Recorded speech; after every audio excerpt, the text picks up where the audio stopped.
대충한 아신 나중이 네 아고 비루하나 숨이 아군 내가 후이 샤딩이 자비기 맞자리요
Nu har vi så fået lidt musik og taget en ånder, så nu skal vi se et indslag, og det er, der er op imod 17.000 af vores medgrønlændere, som bor i Danmark, og i Odense har vi været på besøg i et af de grønlandske huse.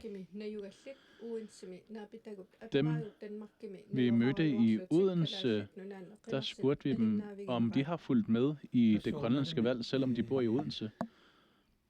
Ja, selvfølgelig. Fordi jeg er grønlænder, så følger jeg med i grønlandske forhold. Jeg følger også ret godt med via Facebook. Altså nu er jeg også blevet rigtig glad for,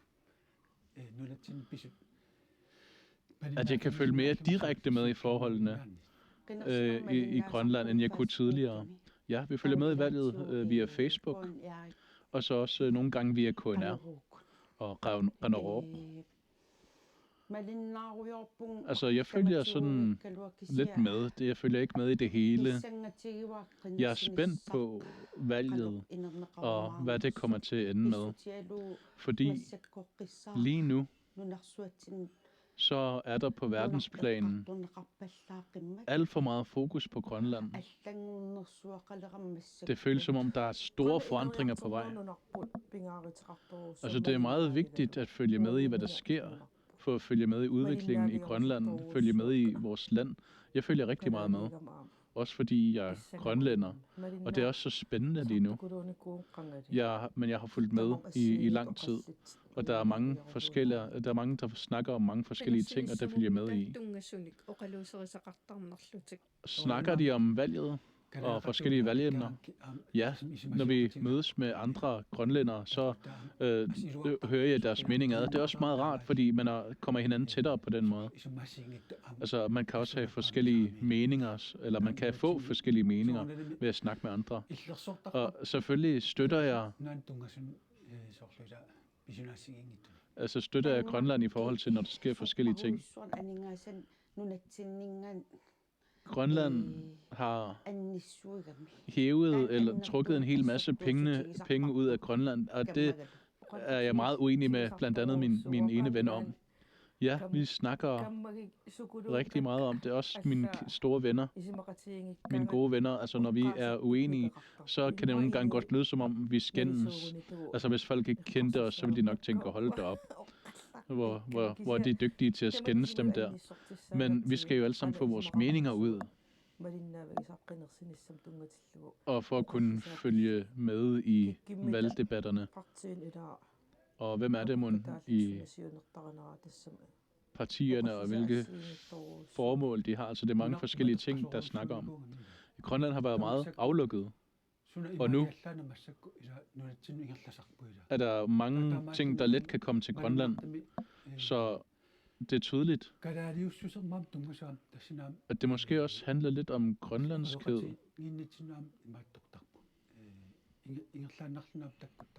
Altså det er noget, der straks dukker op, når vi snakker sammen. Og så også kommer en hel masse udlændinge lige nu. Og de bliver altid nævnt, ikke også? Når man snakker om de her ting. Så det er som om, der sker en åbning. Ja, det er tydeligt, der sker en åbning.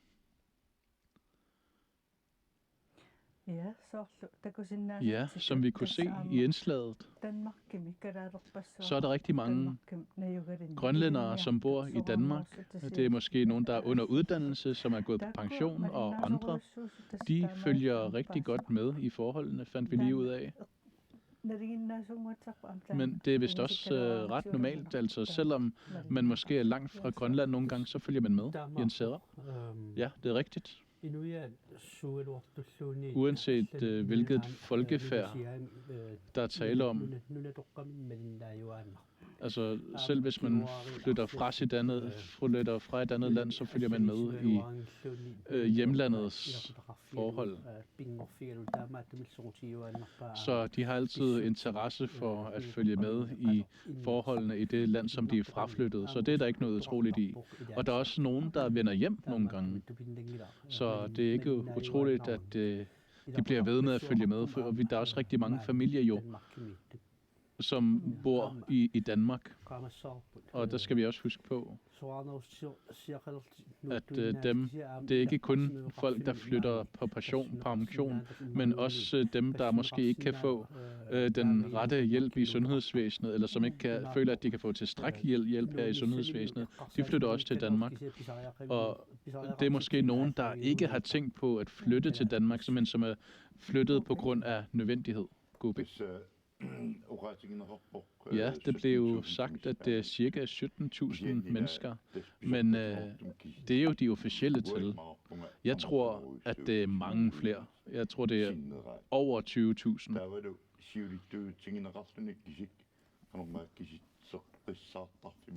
Men så er det jo, man beregner det jo fra Grønlands Statistik.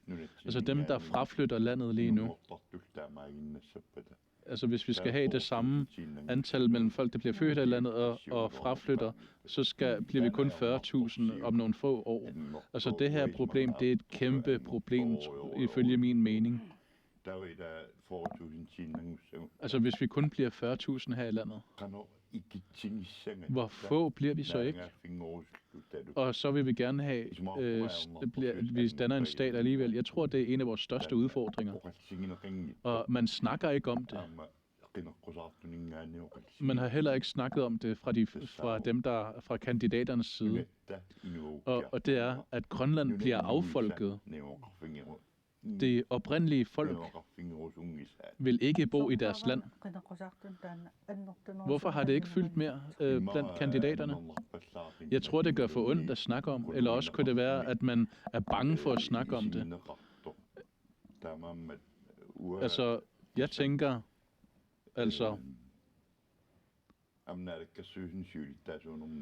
også da jeg var formand for Naalakkersuisut, så var det noget, som jeg havde tænkt over flere gange. Altså, at Grønland skal være et attraktivt sted at bo. Fordi hvis folk flytter fra landet, så må der jo være grundlæggende være et eller andet galt. Det kunne måske være sundhedsvæsenet, skolevæsenet eller andre ting, som der blev snakket om. Men helt grundlæggende, så må der være et eller andet galt. Og det skal vi måske være bedre til at snakke om. Jens Eder, du nikker genkendende. Ja, det er rigtigt. Det er meget vigtigt at drøfte det her, og det er også meget, meget nødvendigt at drøfte det. Det kan godt være, at det gør ondt, men vi ved alle sammen, at når der er sket de her ting, når der er sket forskellige ting i mange år, så kan det være meget svært at gøre noget ved det. Men det, at vi bliver affolket, det tror jeg også har noget at gøre med, at vi får færre skatteindtægter ind, og det vil gøre, at vi har mindre penge til velfærd, vi har mindre penge til sundhedsvæsenet, skolerne, børnehaverne, de ældre. Vi har færre penge til de ældres pensioner, og også til dem, der er på førtidspension, de handicappede. Altså, de bliver alle sammen ramt på velfærden, hvis vi bliver færre, så det er et problem. Og vi er også nødt til at tænke meget grundigt over, om hvad man skal gøre, og om ikke det er på tide at gøre noget. Ja, og også i de her år, så snakker man blandt andet rigtig meget om, altså jeg blev født i 60'erne, der bliver flere og flere af os, eller at rettere, at der er mange af os, og at vi er tæt på at gå på pension. Og så skal der jo også blive drejet omsorg for os, når vi bliver ældre og går på pension, og der er allerede mangel på plejepersonale, og så er vi nødt til at vende om på forholdene med hensyn til det her plejepersonale. Det er man tilbageholdende fra at snakke om det her i dybden, Gubik? Ja, det at vi bliver færre her i landet, og så også det, at de unge, de her cirka 3.000 unge, som hverken er i uddannelse eller i job, og som måske ikke engang har en adresse. De her problemer, dem snakker man ikke om, men det er nogle af vores grundlæggende problemer.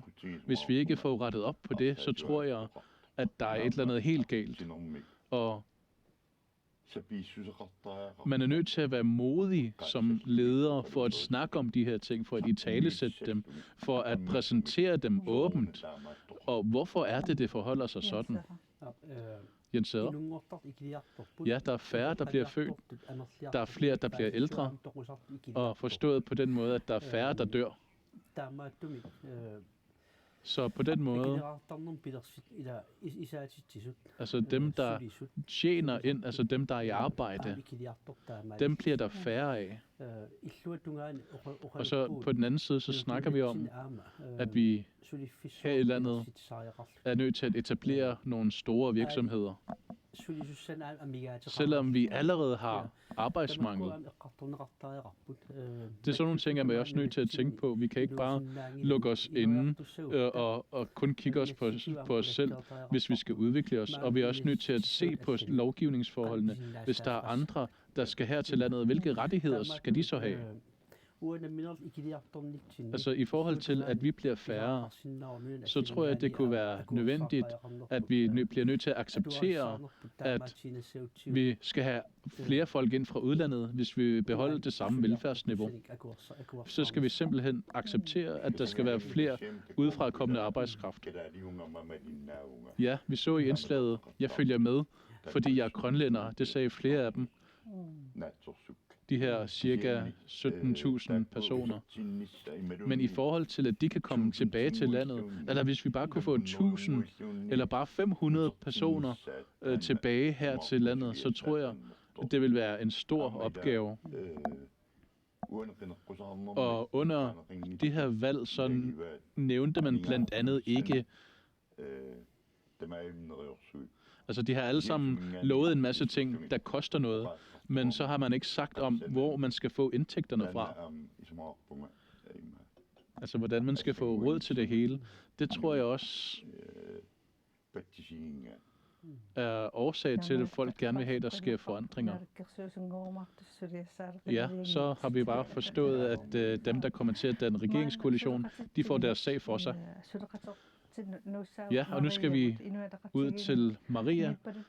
Jeg kan høre, at du er ude blandt Inuit Ataqatigiit i Nuuk.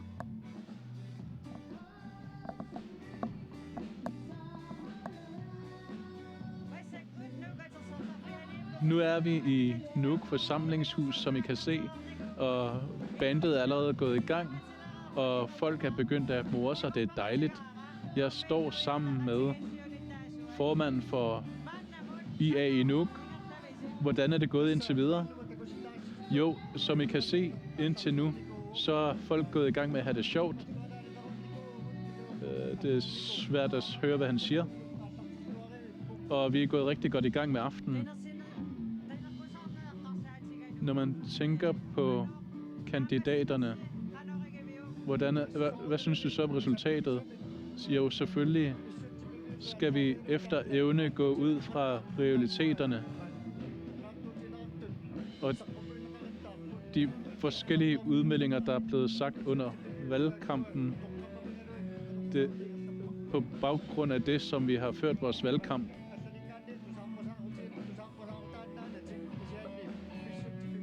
Altså, det er ikke bare valgflæsk, men det er ud fra realiteterne. Ja, vi kan høre, at bandet allerede er gået i gang. Hvilke planer har I for resten af aftenen? Ja, vi skal være sammen her til aften. Jeg kunne ikke rigtig høre, hvad du siger. Kan du gentage dit spørgsmål? Bandet er gået i gang, men hvad har I tænkt jer at foretage resten af aftenen? Ja, vi skal selvfølgelig følge med, og så skal vi være sammen her til aften, og så vi er meget glade. Jeg har lagt mærke til, at i bygderne, at vi har fået ret gode resultater i 3 bygder i Qasigiit og i Igaliku har vi fået ret gode resultater også i Qamiut. Så vi er forhåbningsfulde for, at vi kan få et godt resultat. Når man tænker på forrige valg til Inatsisartut, og man tænker på status lige nu, hvordan synes I så om, hvordan det står? Jo, hvordan det står lige nu, altså status lige nu, det har vi ikke noget imod. Altså selvfølgelig håber vi på, at vi kan blive førende igen. Men det er noget, som vælgerne skal beslutte. Hvis de er glade for det, vi har gjort indtil nu, så regner vi med, at de kommer til at vælge på IA igen. I må have en god resten af aftenen. Jo, tak i lige måde. Vi siger tak fra forsamlingshuset, og så vender vi tilbage til studiet. Og det var så et indslag fra Nuuk forsamlingshuset, så nu skal vi nordpå, og vi har et hovedkvarter i Sisimiut, Raja, og der er det Ole Petersen og fotograf hr. Mølgaard, som står klar. Ja, det er rigtigt. Nu er vi på Raja, i den sydlige del af byen. Der er en del udfald i lyden. Og Rutlaq, de er samlet her, og deres formand, eller rettere næstformanden Henrik Fleischer, skal jeg snakke med lige om lidt. Fra Partiernes hovedkvarter, der er udfald i lyden. Og her står Henrik Fleischer. Tolkene har ingen lyd.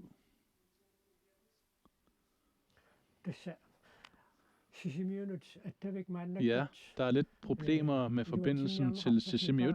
Man arbejder på at få lyden i orden. Når lyden går i orden, så håber vi på, at vi kan få et indslag fra Sisimiut. Men til seerne vil vi oplyse, at vi by for by regner med, at der snart vil komme resultater fra optællingerne. Det vil begynde at trille ind fra nu af, så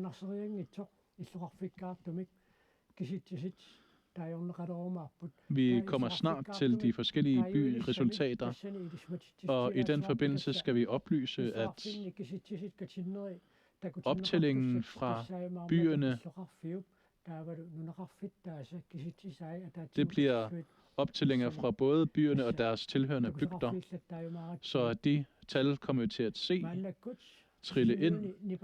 Og nu er lyden vist gået i orden i Sisimiut, eller nej, det er den ikke, så vi går til Rautdorp i stedet for. Jørgen Simonsen, hvor er I henne nu?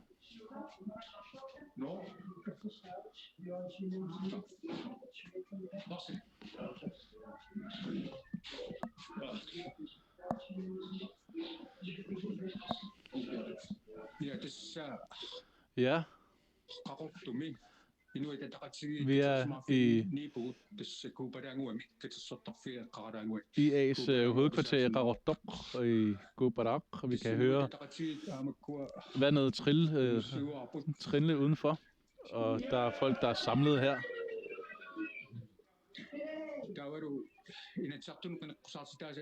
Og nogle af kandidaterne til Inatsisartut på vegne af IA, det er Lars Salik Kielsen, som vi lige skal spørge. Hvordan går det, Lars Salik? Jo, det går rigtig godt her. Og i Igaliku, Qasiarsuit og andre steder, der er vi førende. Det er vi rigtig glade for at høre. 1, 2, 3, hurra. Hvor er det godt. Ja. Hvordan kan du vurdere, hvordan det er gået med valget indtil videre? Jeg synes, det går rigtig godt. Altså nu er det meget betryggende, som det kører indtil nu. Og alle partierne, vi har også kørt det stille og roligt og med respekt for hinanden. Både her og i Nanortalik og også i Atluitjuba. Det kører stille og roligt. Det er dejligt. Man har nævnt flere gange, at det her valg i år er et skæbnevalg, eller meget vigtigt i forhold til andre år. Hvad synes du?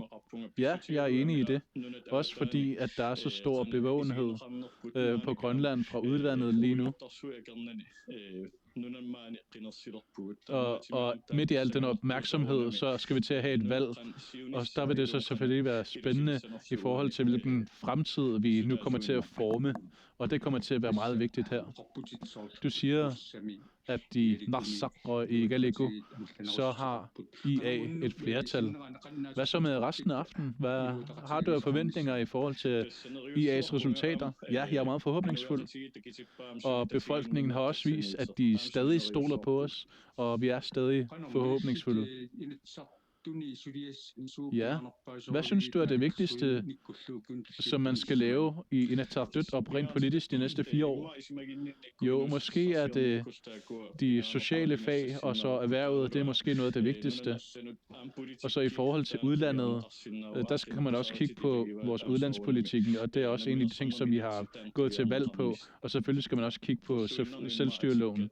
Og det er måske også mere de her hverdagsvilkår, som fylder rigtig meget i samfundet, som man har debatteret meget. I forhold til tidligere valg,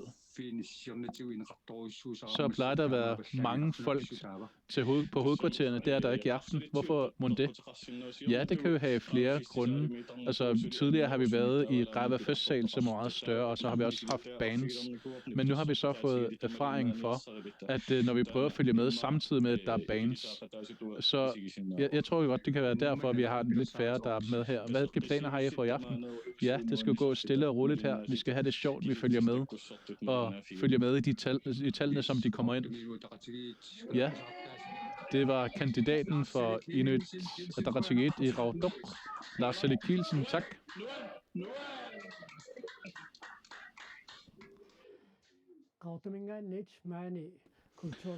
Vi siger tak til Rautdorp, og så går vi direkte videre til Kulturhuset i Nuuk, Siumuts afdeling i Nuuk. Så har vi Gerber Olsen, som står klar i Nuuk i Katuaq. Der var lige pludselig stille nu, hvor Siumut-kandidater og Siumutter danser sammen. Jeg ved ikke, om I kan høre mig, men næstformand i Siumut, Vivian Motsveld, hvordan har I brugt aftenen? Ja, vi har brugt aftenen som en sjov. Vi har haft det sjov. Vi har mødt en masse Siumut-medlemmer og andre, som støtter partiet. Følger I med omkring de seneste resultater? Ja, men vigtigst af andre ting, så hygger vi sammen med Siumut fortalere. Jamen, det er jo tidligt for at sige, hvad vi synes omkring resultaterne, men som sagt, så har vi haft nogle gode resultater på de enkelte steder for Siumut. Hvad tror du, at det skyldes, at Siumut har fået fremgang i de enkelte steder?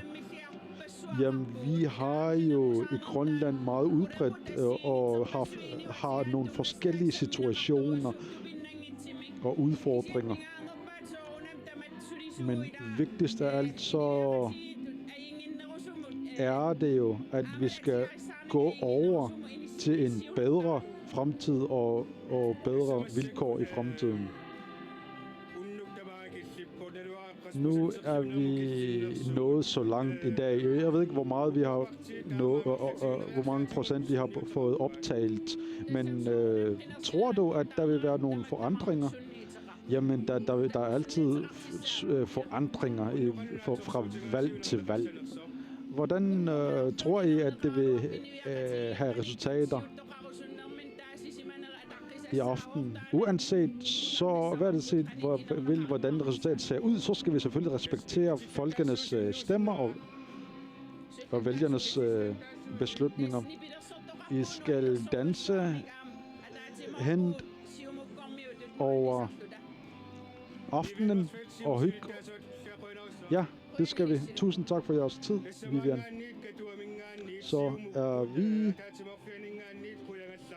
Så siger vi tak fra Siumut hovedkvarteret her i Qaqortoq i Nuuk. Så skal vi få de første resultater. Så går vi over til Qeqertarsuaq og det omkringliggende bygder. Jeg skal lige orientere her, at det er inklusive bygderne, når vi præsenterer byerne her. Lad os kigge på tallene her.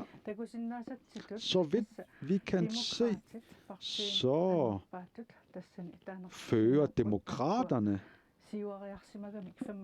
som har fået fremgang på 25,9%, og dernæst så er det Naleraq, som har fået det næststørste fremdrift, hvor kan man se, at IA har fået en stor nedgang med 29,7, og desuden med en lille fremgang på 4,1. Siumut på nedgang 14,8, og så Qullaq, så har fået få stemmer. Hvis I skulle vurdere de første indkommende resultater og tal, hvordan vil I vurdere dem? Så vidt I kan huske, så har demokraterne fået det flertal af stemmerne fra Qeqertarsuaq også sidste gang. Men så vidt jeg kan fornemme, så er der fremdrift med 50 stemmer, og på omkring 50 stemmer.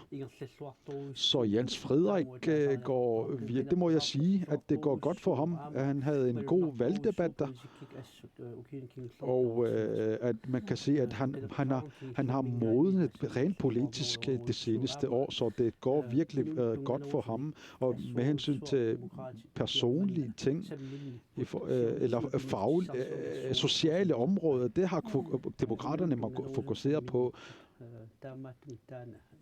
Så jeg tror, det er det, der har gjort, at det har gjort deres fremgang. Som du sagde, at Jens Frederik bare har haft de fleste stemmer fra Qeqertarsuaq. Kubik, hvad synes du om det? Ja, man kan se, at Inuit Ataqatigiit har fået tilbagegang med 30%. Det finder jeg lidt besynderligt. Men det er måske det seneste tendenser, der skyldes i det, og fiskeriloven, som spiller ind her. Men fremdrift hos demokraterne er jeg ikke så overrasket over. Og fremgang hos Nalerak er jeg mere, synes jeg, det lyder lidt mere mærkeligt for mig. Og Pele Pobre har fået 68 stemmer ind. Er det måske der, hvor Nalerak har fået sin fremgang? Ja, hvor var det nu, Pele Pobre er flyttet hen til? Ja, han er flyttet til Sisimiut. Ja, det er det, som Nalerak har sagt. I skal blot stemme på os, så vi løser vi det hele. Det har måske folk hørt, og så har Aki-Matilda Høgh fået 33 stemmer, hvor Hans Innocent kommer allersidst med 10 stemmer. Det er det, jeg har bemærket her. Jeg vil gerne nævne her, at Inuit Ataqatigiit Muntubaq, formanden for, står som 4. i listen her. Han sidder på nummer 4, og under hans magt skete der også nogle store forandringer med store lovgivninger, som blev vedtaget hos Inatsisartut, og det er det, som næsten altid koster regeringspartiet. Og så vidt jeg kan se, så er der en hel del af de store kandidater, det kommer fra Qeqertarsuaq. Og derudover er der nogle folk fra Diskobugten. Hvis for eksempel en enkelt ting her, at Anna Wangenham kommer fra Sydgrønland, som er meget viser sig meget fremstående inden for sociale områder og drøfter omkring området. Så det er det, der viser sig, at folk der så interesseret i det sociale område. Og i forhold til Pele Pobre og Aki-Matilda Høgh, og der er nærmest en kamp indbyrdes i Nalerak omkring de to. Ja, det er næsten dobbelt fra Agi til Pele, at Pele har fået stemmer. Og en anden ting, jeg har bemærket her, at valgdeltagelsen lå på 78%, og det skal vi være glade for. Hvis vi lige kigger tilbage på fordelingen på demokraterne. Rutlaq har også fået 3 stemmer ind. En ting, som er bemærkelsesværdig, at Nalerak fører eller hvordan var det nu, hvis vi siger på den måde, at Qeqertarsuaq-bygden så fører Atassut i den bygd. Og da man præsenterede byerne, så har billedet vendt op og ned. Når der taler om fiskere og fangerområdet, så er det bygder og yderdistrikterne,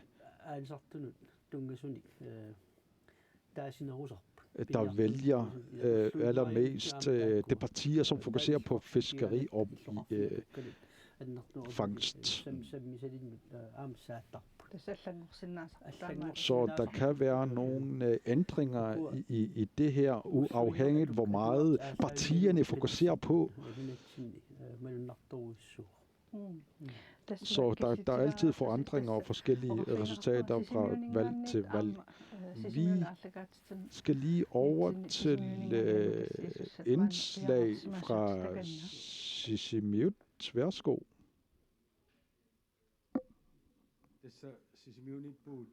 Vi står her i Sisimiut, i værtshuset på Praia. Vi havde lige udfordringer med lyden, Her i Raya, så holder Qutlaq sin aften her. Jeg sidder sammen med Henrik Fleischer her. I oprettede partiet sidste år og går til valg. Og lige inden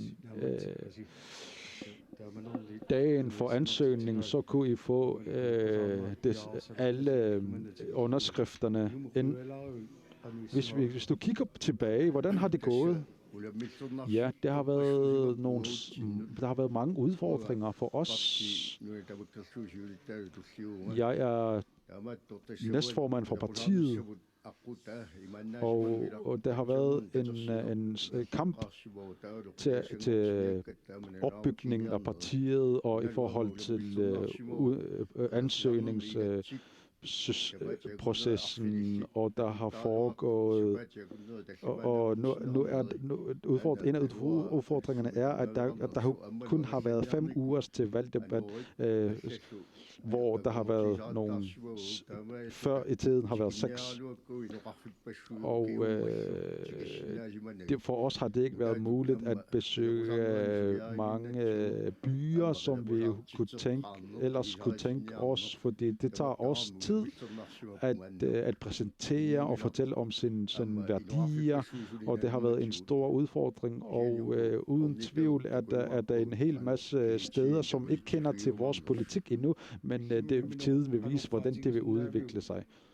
Hvordan vil vi så vurdere, hvordan i forhold til jeres introduktion og præsentation af jer selv, kunne I have været mere på billedet? Ja, som sagt, der har været nogle udfordringer med tiden, og der har været nogle udfordringer med vintermørket og vejret, hvor vi ikke bare kan ankomme til enkelte byer med båd, og vi kunne ellers tænke os have en lidt mere centralisering, og vi først kun planlægge planerne en uge før hele valgkampturnéen, og det har været en stor udfordring for os. I befinder jer på Raya nu. Hvordan har I tænkt jer at bruge aftenen på? Vi har en band, og vi følger med. Vi følger valgdagen og kigger på resultaterne, og vi glæder os til de byer og bygder, hvor vi er kendt, hvor vi kan se resultaterne. Men vi er nye, vi er helt nye, og vi har ikke nogen at miste. Tusind tak, næstformand for Qutlaq. Tusind tak for jeres tid. Vi siger også tak. Ha' en god aften.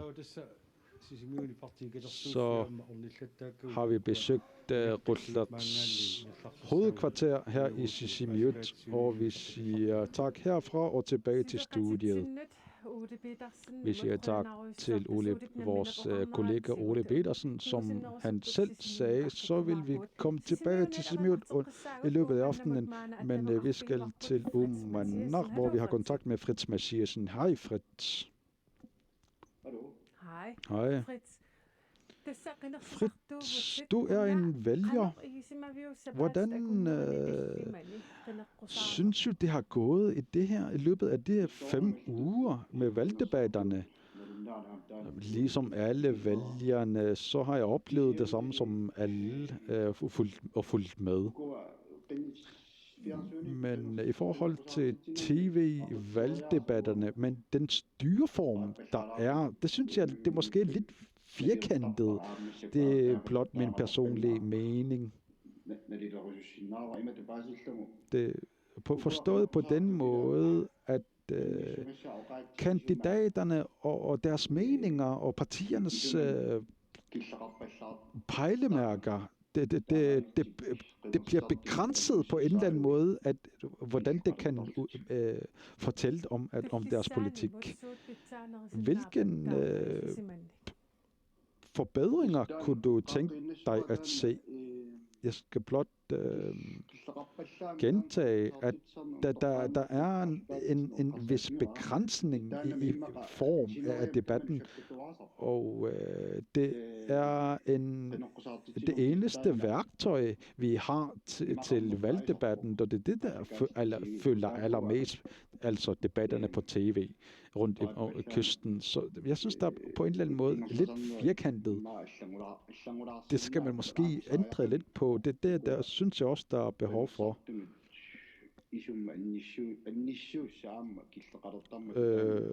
Fordi at spørgsmålsstilleren bliver også begrænset på en eller anden måde. Den her valgdebat er blevet påvirket fra USA på en eller anden måde. Kan du sige noget om det? Det er også noget, som vi alle sammen har bemærket som en del af den globale verden, globaliserede verden, som vi er. Den nye præsident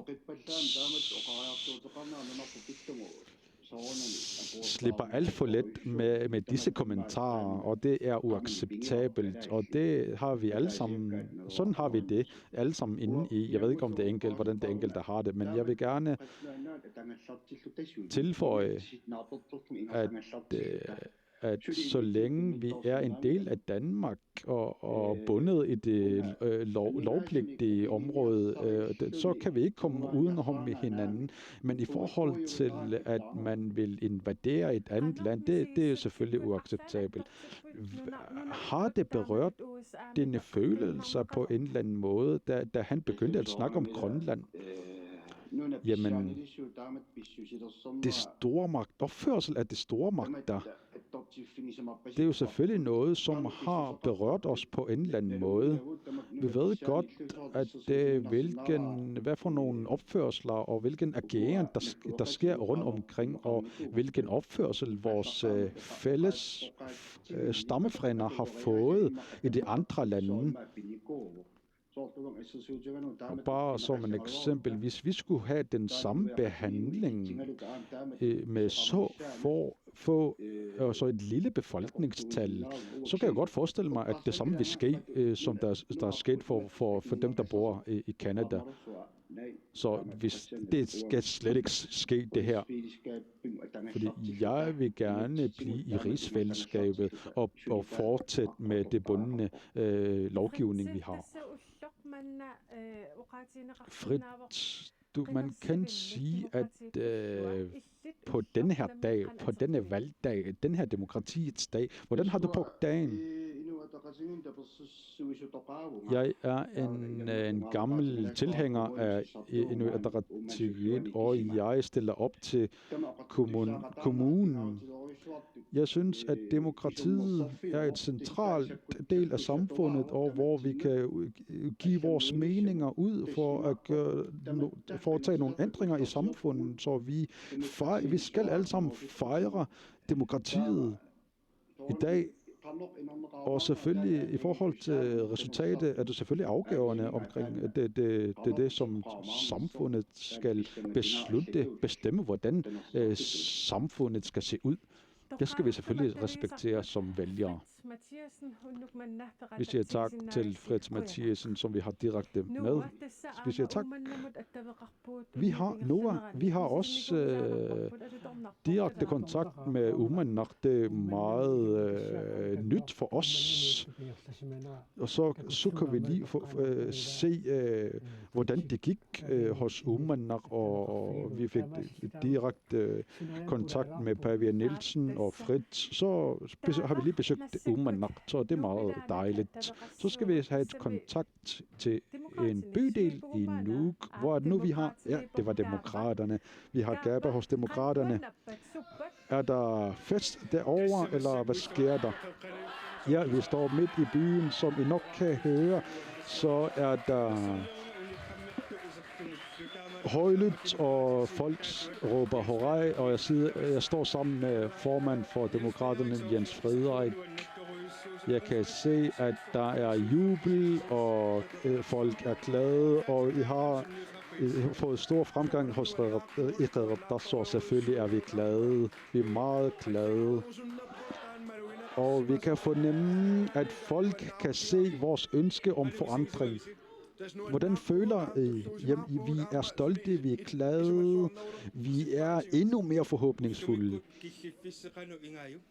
Hvordan synes du, det har gået indtil videre? Vi er så glade for det nuværende resultat, så det overgår alle vores forventninger. Hvad er det, I har gjort, at I har så fået så meget fremgang? Vi har været ærlige, vi har haft ønsker om forandring, og vi har sagt, at der er behov for forandring i Grønland, så vi har tilbudt denne mulighed, og det der har samfundet hørt.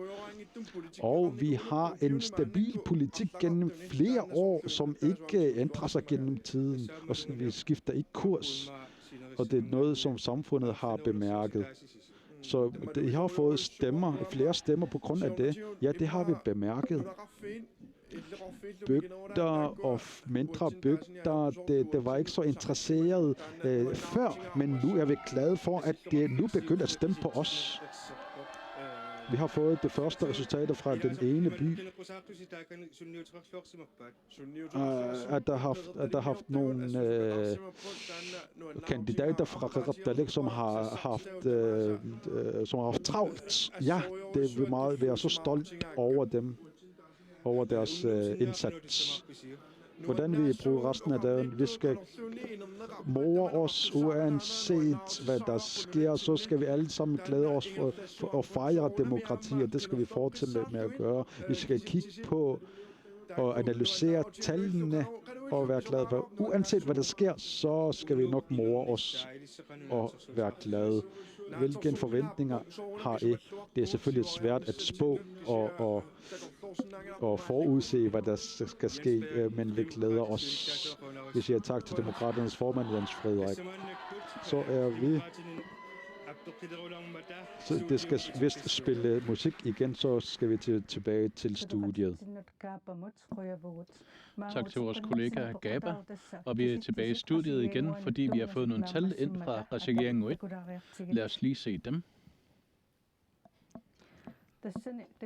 Og her kan vi se, at det er Naleraq, som er gået i fremgang, og det er dem, der har fået flest stemmer. De har fået 36% af stemmerne, og de næste er Demokraterne, som er gået frem med 26,5%. IA er gået tilbage med 12,6%. Adasut er gået lidt frem med 2,5%. Qutlaq har også fået nogle få stemmer med 0,5%, og Siumut er gået meget tilbage og har mistet 35,8%. Og lad os så lige se på...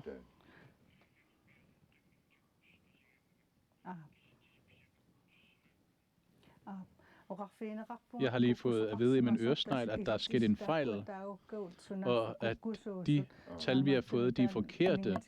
Så den lader vi lige ligge.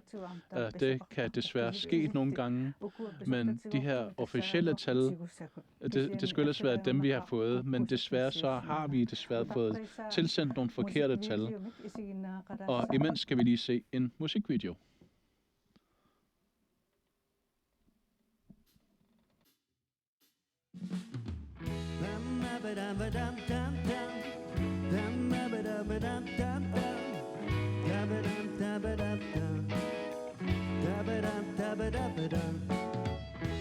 Det konsulenter fikk media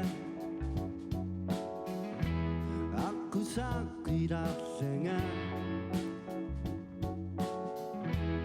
SCT, det går i darsugi Lager i darsene punga Vi sanger vunga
Og fra musikanterne, så skal vi sydpå til Jørgen Simonsen. Hvor er du henne i Qaqortoq, Jørgen?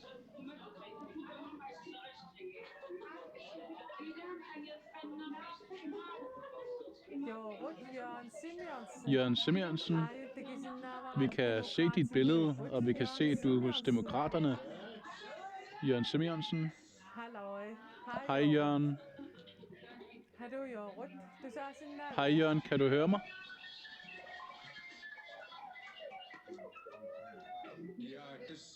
Ja, vi er i Qaqortoq, hvor vi er på et af partihovedkvartererne, og nu er vi i Hotel Qaqortoq i et af konferencelokalerne, og det er Qaqortoq-demokraterne, som er samlet, og de er meget glade.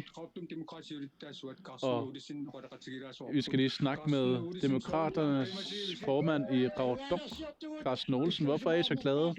Vi er ved at vinde, vi er så glade, fordi vi gerne vil lave forandringer her i Sydgrønland. Vælgerne har vist, at vi vil forandringer. Vi er meget glade.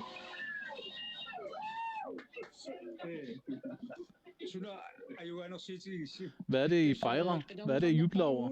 Vi har fået de fleste stemmer i Qaqortoq og Nanuq.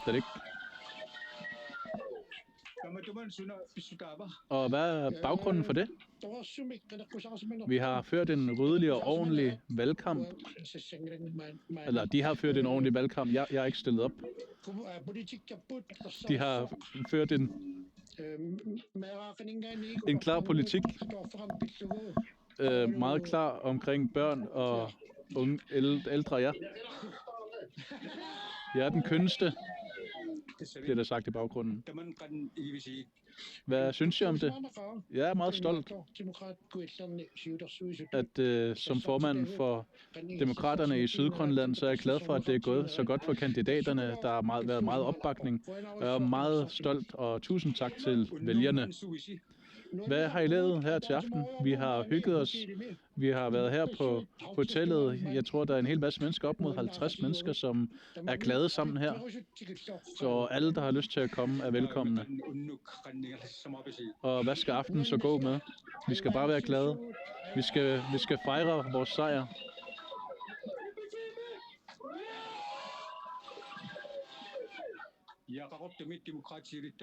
Ja, det var demokraternes formand i Qaqortoq, Carsten Olsen. Tak fordi jeg måtte stille jer nogle spørgsmål.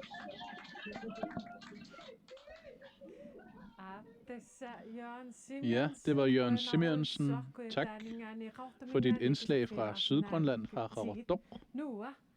Noah, nu er klokken 22.48, og nu er vi begyndt at få nogle tal ind. Ja, vi kommer snart til at se flere byer, og det begynder at blive meget spændende. Jeg tror også, at demokraterne i Sydgrønland er ret forhåbningsfulde. Det kunne vi se i Jørgens indslag. De var meget opstemte. Så i forhold til, hvordan det hele kommer til at ende, det er meget spændende. Ja, vi kunne også se, at i de mere afsides byer, der kan vi sige, at det er Nadaraq, som er stemmesluger. Når byerne så kommer ind, så finder vi ud af, hvad det er, der kommer til at ske. Ja, demokraterne, de har også fået flest stemmer i Qaqortoq, og Jens Frederiksen har fået flest stemmer. Han har fået flere stemmer end Pelle Broberg, så det er meget spændende. Men der er også stadig mange bosteder, som man stadig mangler at tælle op.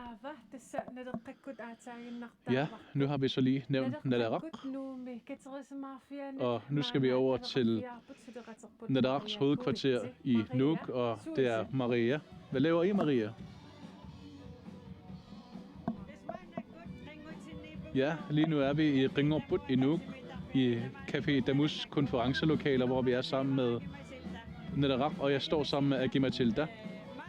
Agi Matilda, indtil nu, hvordan synes I det går? Vi er rigtig glade, og sådan har det også været de sidste par valgdage. Ja, vi har lagt mærke til, at i bygderne, så får I rigtig mange stemmer. Hvad kan du sige om det?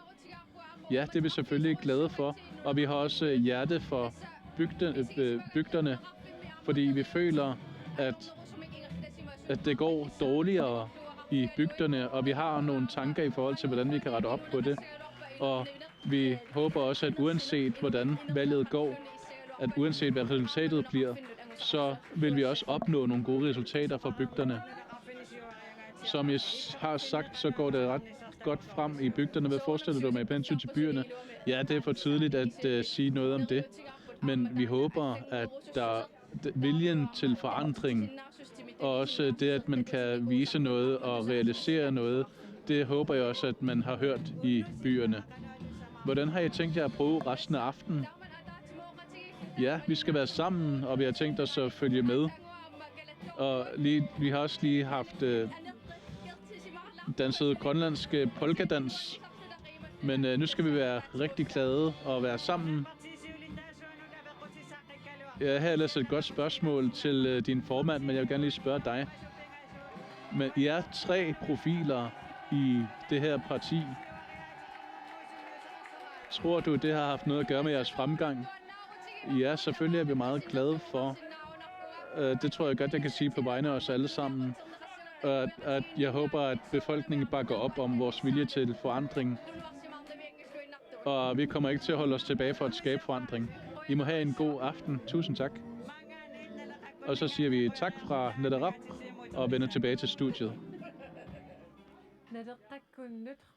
Tak til Nadaraq. Det bliver højere og højere, mere og mere lyt, men det er også ved at være klokken 11 om natten. Og Nora, vi har sagt, det måske cirka midnat, vi begynder at få et tal, men vi har også fået tal, men for eksempel med hensyn til Nuuk, så har man først lige slukket for valgstedet her klokken 8:30. Hvad så? Tror du, vi er efter klokken 1? Måske lidt senere. Altså her i Nuuk, så har der været så mange vælgere, at de her stemmebokse, at de er blevet fyldt helt op og skulle udskiftes. Så der har været rigtig mange vælgere. Og vi kunne se i Qaqortoq, at der var 78% af de stemmeberettigede, som har været nede og vælge. Så der er rigtig mange valgsedler, der skal tælles op. Og så er det også antallet af vælgere, når det så er blevet lavet et gennemsnit, og så skal det også alt sammen. Altså det skal jo, der skal være lige. Altså de tal, vi får, de er ikke officielle tal. Det skal vi lige præcisere. Vores tal er ikke de officielle tal, forstået på den måde. Altså måske kan du forklare det? Ja, tallene fra valgstederne, de bliver officielle, når... Altså det skal først igennem en eller anden myndighed her i landet. Så det er først, når de bliver officielle, at det går videre til en centrale valgsted. Så det er også det, man venter på først. Nora, det sagde også i 1983. Altså vi har ikke haft så mange vælgere. Eller det var sidste gang, der var flest vælgere, det var i 83. Tror du, vi kommer over 83-tallene? Kommer til at sætte rekord? Det kan godt være. I 83, så var det for at beskytte deres medbestemmelsesret, at folk tog til stemmeurnerne, og man ville ud af EF. Og det er fordi, man har været nede og forhandle kvoter i Bruxelles, og det vil man hjemtage. Altså, der var rigtig mange, der tog ud af stemme i forbindelse med det, og nu har vi også nævnt af flere omgange, at der er rigtig stor interesse for Grønlands selvstændighed, hvor vi også er blevet presset, og det tror jeg også har haft en påvirkning på grønlænderne, og det er blandt andet det, de går til valg på. Klokken er lige ved at være 11, og også i Sisimiut.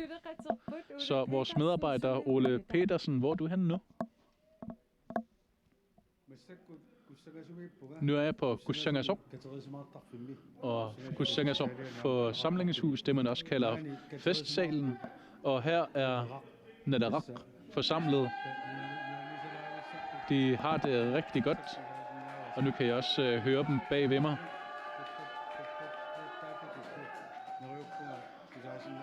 Jeg håber, at I kan høre mig. Jeg står sammen her med Nadarak, formanden i Sisimiut. Tolken kunne ikke høre navnet. Jeg håber, at du kan høre mig, fordi jeg skal prøve at have en samtale med dig.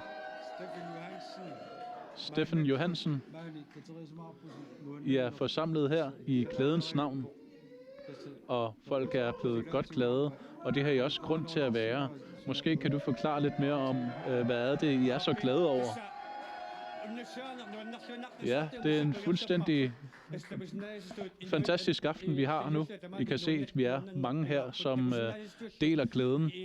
Og som I kan se rundt omkring på kysten, vi har næsten fået talt alle bygderne op, hvor Nadarak har fået flest stemmer. Det er vi meget stolte og glade over.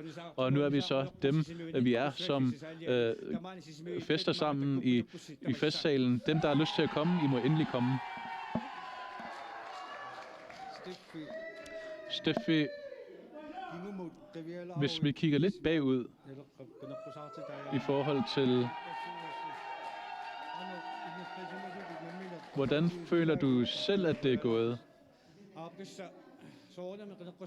Ja, under valgkampen, så os, der har stillet op som kandidater, altså vi har jo selvfølgelig noget, som vi gerne vil give som personer, og vi vil gerne stille op for landet, og også på baggrund af vores partier, og det er ud fra vores partiers værdier, som vi kører, men vi er fuldstændig hengivne, ikke kun her, men rundt omkring på hele kysten, så alle dem, der er valgt op på Nadaraks vegne, de har opnået gode resultater i nærmest samtlige bygder, og også de forskellige byer, så det er vi rigtig stolte af lige nu. Hvad har I tænkt jer at bruge resten af aftenen på? Ja, jeres band, de har pause lige nu, fordi vi er kommet ind, men hvor længe har I tænkt jer at være her i festsalen? Ja, vi har tænkt os at være her indtil klokken midnat. Og det er også fordi, der bliver solgt alkohol her, og det er der sat grænser til klokken midnat, også ifølge reglementerne. Så vi er her indtil midnat, og vi skal have det rigtig sjovt og godt. Og det er også spændende, hvordan Nadarak kommer til at stille sig i de større byer. Steffen Johansen, Nadarak, Sisimiut, tak, fordi du vil snakke med os, og I må have en rigtig god aften.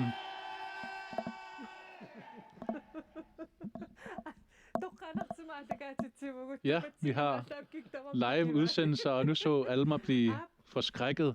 Men ja, og nu da jeg har set mig blive forskrækket, så kan vi gå videre til Tora.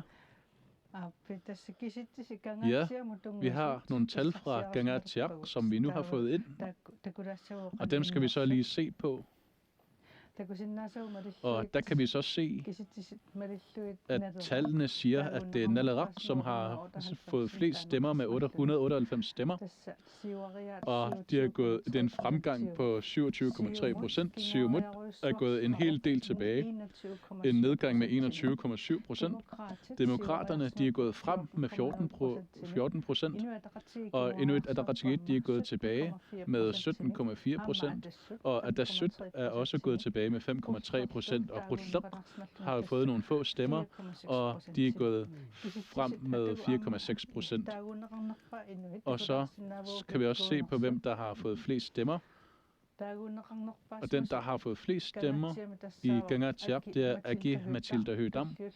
Og dernæst er det Demokraternes Jens Frederik Nielsen.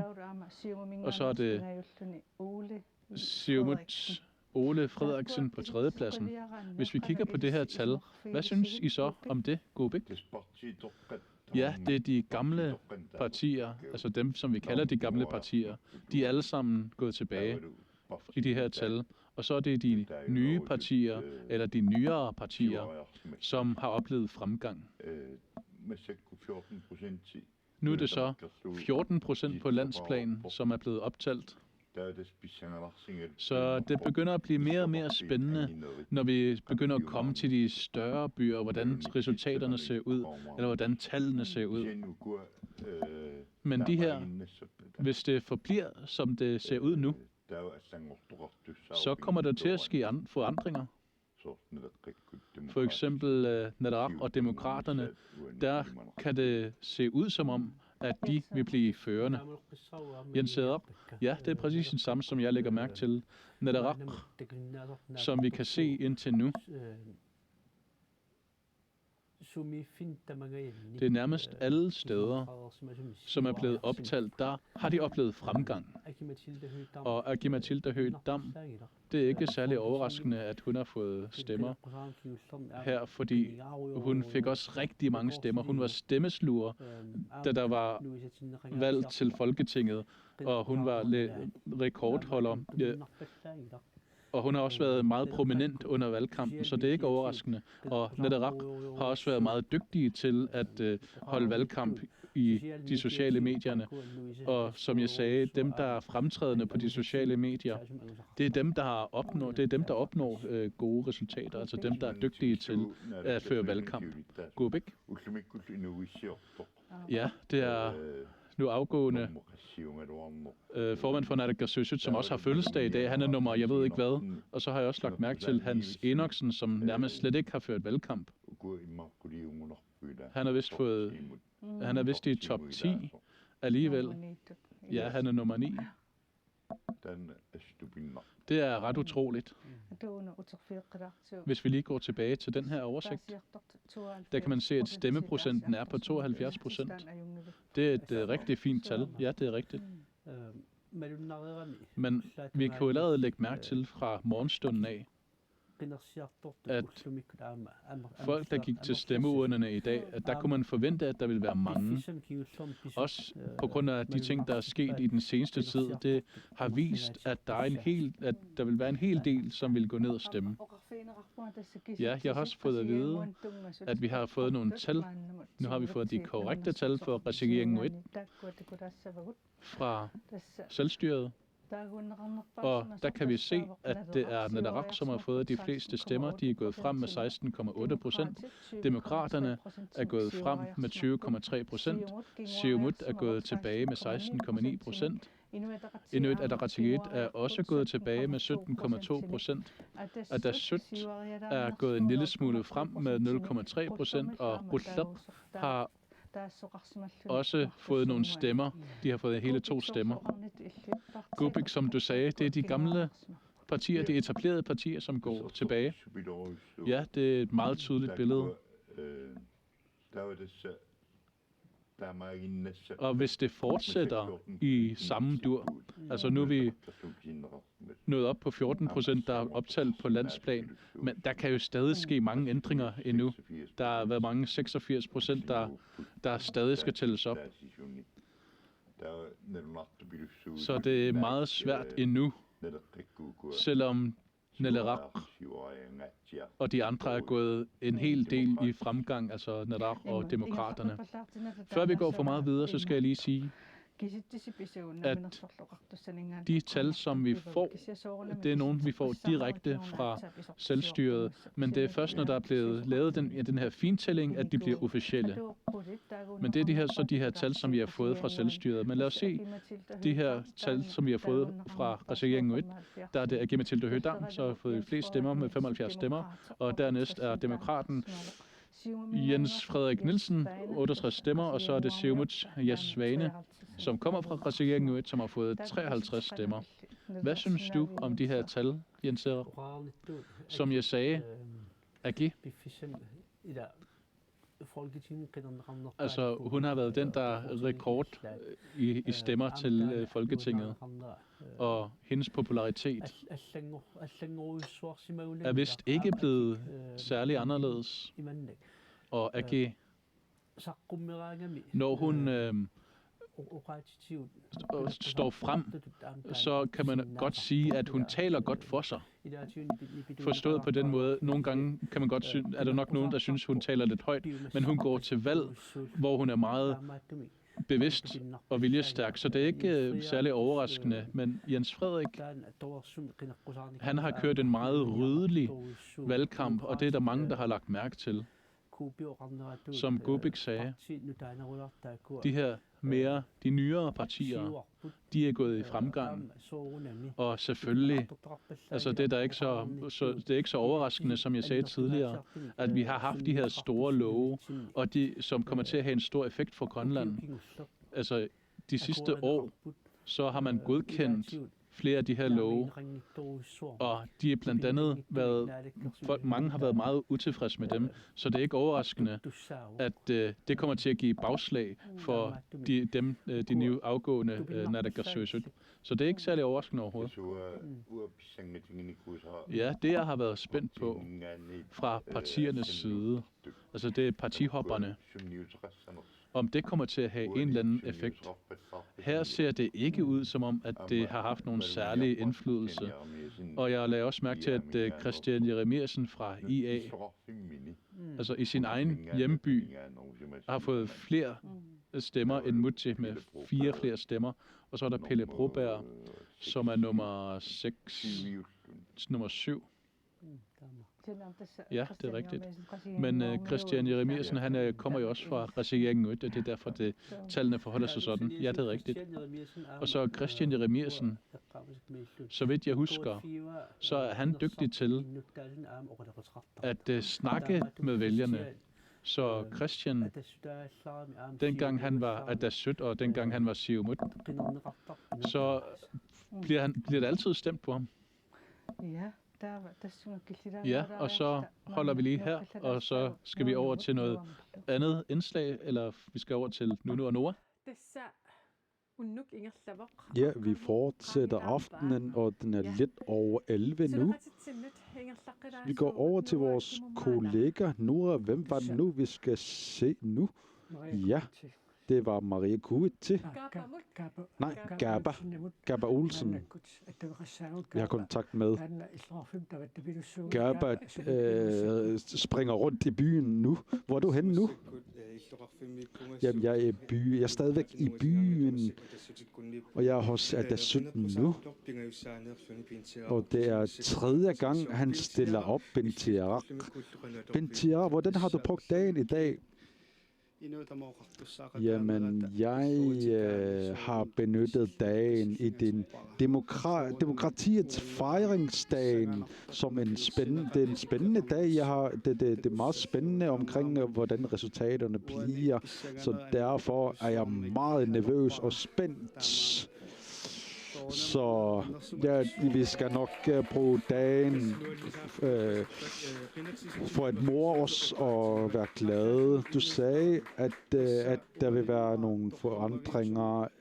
Eller hvad skyldes det? Som det grundlæggende kan jeg sige, at det er vores vores ønske om at beholde rigsfællesskabet, og vi har ligefrem sagt, at den her forsøg på, Trumps forsøg på at få indvirkning i Grønland, at vi har sagt det fra til det.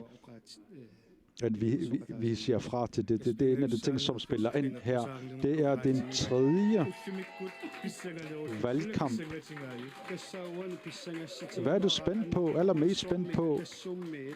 Vi er spændt på, hvordan den her store generationsskift i højst vi bliver modtaget hos samfundet, og vi har moderniseret, vi har fået et ny logo, og hvordan det vil blive modtaget af vælgerne. Det er jo meget spændt på, hvordan vælgerne vil modtage, og vi har også fokus på det unge nu. Vi har endnu ikke fået tal fra Qaqortoq. Hvilke forventninger har du fra Qaqortoq, fra dit hjemby? Jeg er spændt på, jeg glæder mig til at se tallene, så ser vi, hvad folk siger derfra. Indtil dagen er om, hvad er dine forhåbninger? Vi forestiller os, vi håber selvfølgelig også, der er fremgang hos Atassut, og vi vil selvfølgelig også gerne arbejde inden for arbejde for det, vi prioriterer her i landet, og vi har også en stor nogle idéer til at lave nogle grundlag omkring det videre arbejde i Grønland, så det er meget afgørende valg i dag, som det ser ud nu. Og alting spiller sammen ind her. Vi er nået helt op til 17% nu at optælle det. Er du spændt? Ja, jeg bliver spændt hele aftenen, og jeg skal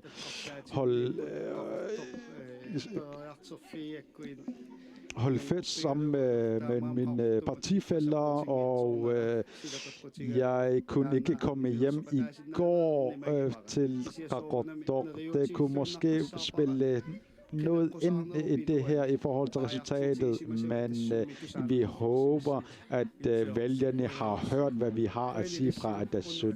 Tusind tak for jeres tid. Ja, i lige måde. Vi skulle bede bandet om at slukke for musikken, og så kan det fortsætte musikken her, og så tilbage til studiet. Vi siger tak til Gabba Olsen. Nu Bintiar nævnte, at den her generationsskift...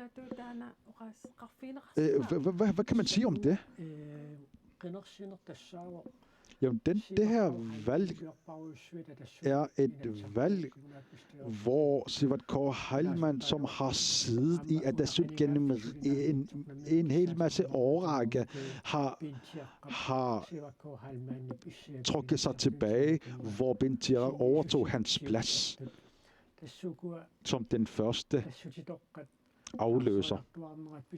Og der har været den her naturlige generationsskift, så Atassut har nogle meget unge kandidater. Hvis vi kigger på kandidaterne, det er meget unge, så det kan være en spændende tid for Atassut omkring, om der vil være nogle centraliseringer eller koncentrationer omkring enkelte personer, eller om der vil være en udbredt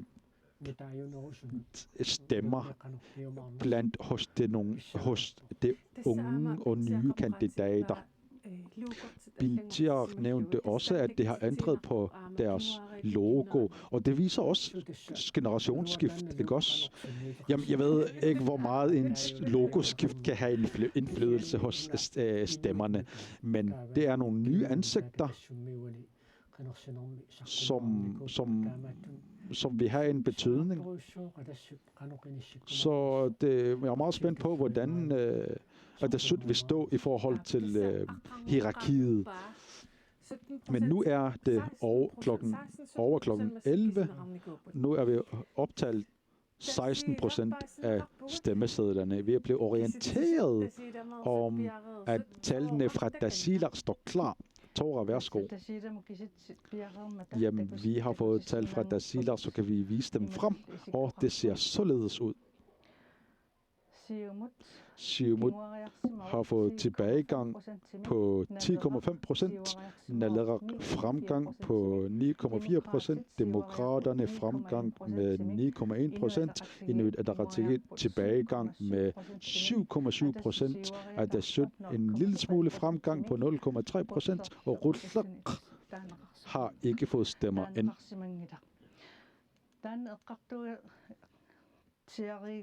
Vi har lige drøftet om, at det lidt ældre partier har fået tilbagegang. Det er tydeligt her. Selvom Siumut står som den førende parti, så ser det ud som om, at Demokraterne og Nalerak har hentet vælgere fra Siumut. Er det rigtigt? Ja, det ser sådan ud. Jamen, vælgerne er flyttet over til de nyere partier. Og i forhold til tallene, i forhold til dem, der har været ind og stemme, er det kun 58%, der har været ind og stemme i Tasiilaq, hvor andre lande har omkring 70% og endda over.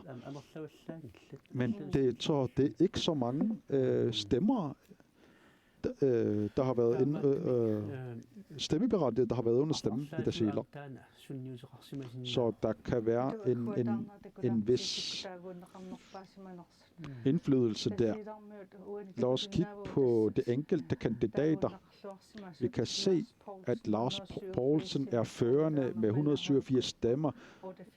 Også nummer 2, Mala Højkoko med 88 stemmer. Og som det tredje så har Aki-Matilda Højdam fået 87 stemmer. Men så vidt vi kan se, med hensyn til disse kandidater, er der en del folk fra Tasiilaq.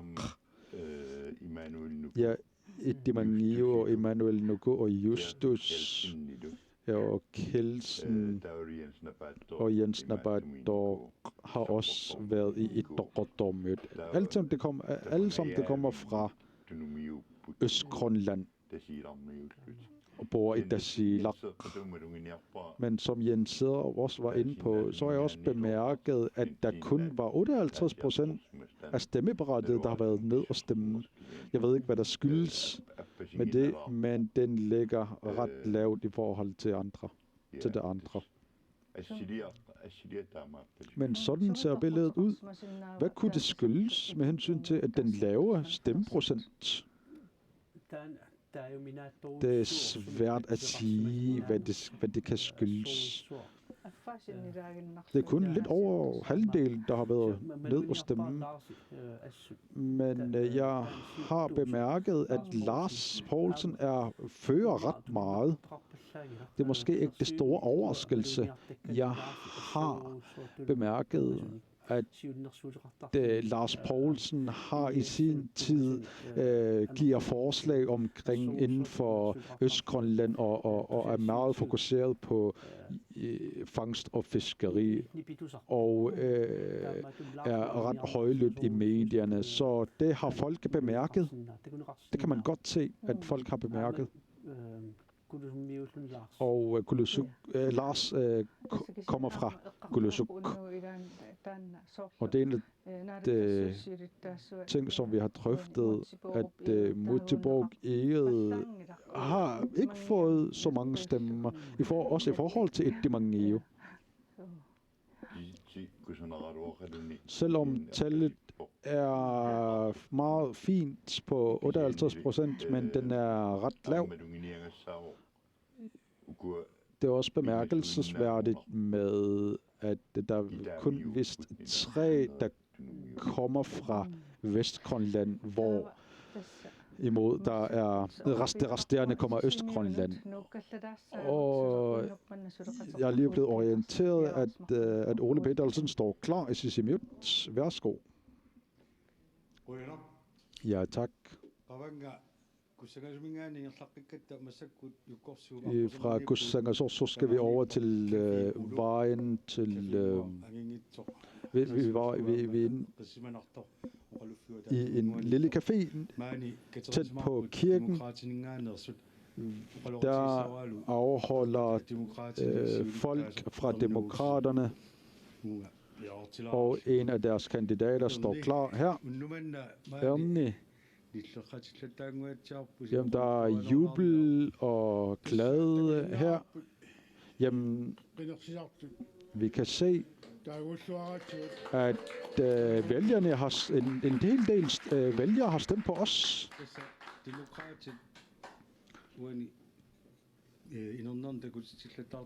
Jamen, blandt resultaterne kan man se, at demokraterne, det går godt for demokraterne.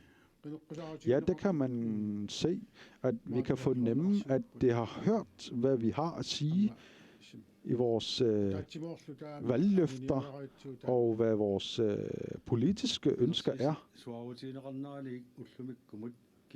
Ja, fra udskrivelsen af valget og indtil i dag. Hvordan har det gået ifølge din mening? Jamen, valgkampen og valgdebatterne har været en hård omgang, og hvor der er også pres udefra, hvor der er stor interesse om Grønland, så alle sammen spiller ind her.